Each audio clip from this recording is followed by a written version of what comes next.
AIIMS ആലപ്പുഴയിൽ വരണം. തടസ്സമുണ്ടാക്കിയാൽ തൃശൂരിലേക്ക് മാറ്റുമെന്ന് സുരേഷ് ഗോപി.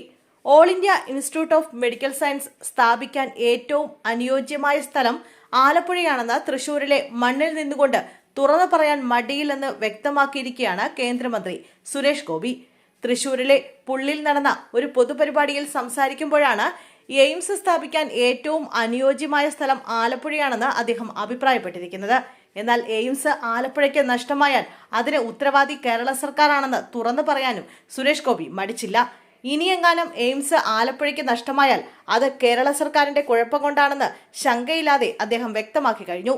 കേരളത്തിൽ all India institute of medical science സ്ഥാപിക്കുന്നതിന് താൻ മനസ്സിൽ കാണുന്നത് ആലപ്പുഴയാണെന്നും അവിടെ സ്ഥലം ലഭ്യമാക്കിയാൽ എയിംസ് സ്ഥാപിക്കുന്നതിനുള്ള നടപടികൾ വേഗത്തിലാക്കുമെന്നും പറഞ്ഞുകൊണ്ട് തന്റെ നിലപാട് വ്യക്തമാക്കിയിരിക്കുകയാണ് കേന്ദ്ര സഹമന്ത്രി സുരേഷ് ഗോപി. എന്നാൽ സംസ്ഥാന സർക്കാർ എയിംസിനായുള്ള ഭൂമി കൈമാറാൻ വിസമ്മതിക്കുകയോ കാലതാമസം വരുത്തുകയോ ചെയ്താൽ തൃശൂരിൽ എയിംസ് കൊണ്ടുവരാൻ താൻ സമരത്തിന് നേതൃത്വം നൽകുമെന്നും സുരേഷ് ഗോപി മുന്നറിയിപ്പ് നൽകുന്നു. ആലപ്പുഴയിൽ ഭൂമിയുമായി ബന്ധപ്പെട്ട കച്ചവട താൽപര്യങ്ങൾ എയിംസിന്റെ വരവിന് തടസ്സമുണ്ടാക്കുകയാണെങ്കിൽ പദ്ധതി തൃശൂരിലേക്ക് മാറ്റാൻ താൻ കേന്ദ്രത്തോട് അഭ്യർത്ഥിക്കുമെന്നും അദ്ദേഹം കൂട്ടിച്ചേർത്തു. ഈ പ്രസ്താവനയിലൂടെ എയിംസ് സ്ഥാപിക്കുന്നതിനുള്ള നീക്കങ്ങൾ വേഗത്തിലാക്കാനും അതേസമയം തൃശൂരിന്റെ വികസനത്തോടുള്ള തന്റെ പ്രതിബദ്ധത ഊന്നിപ്പറയാനുമാണ് സുരേഷ് ഗോപി ശ്രമിച്ചിരിക്കുന്നത്. സ്വന്തം തട്ടകമായ തൃശൂരിൽ നിന്നുകൊണ്ട് തന്നെ തന്റെ നിലപാട് വ്യക്തമാക്കുകയായിരുന്നു സുരേഷ് ഗോപി. ഒപ്പം പന്ത് കേരള സർക്കാരിന്റെ കോർട്ടിലേക്ക് തട്ടിയിടാനും സുരേഷ് ഗോപിക്ക് സാധിച്ചു.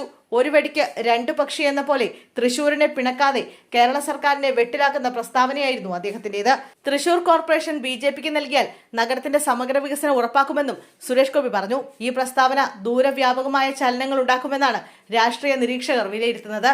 തൃശൂരിന്റെ ഭരണം BJPയെ ഏൽപ്പിച്ചാൽ വലിയ വികസന മുന്നേറ്റം ഉണ്ടാകുമെന്നാണ് ഇതിലൂടെ സ്ഥലത്തെ MPയും കേന്ദ്രമന്ത്രിയുമായ സുരേഷ് ഗോപി ഉറപ്പു നൽകുന്നത്. വരാൻ പോകുന്ന ത്രിതല പഞ്ചായത്ത് തെരഞ്ഞെടുപ്പ് മുന്നിൽ കണ്ടുതന്നെയാണ് സുരേഷ് ഗോപി ഈ പ്രസ്താവന നടത്തിയത്.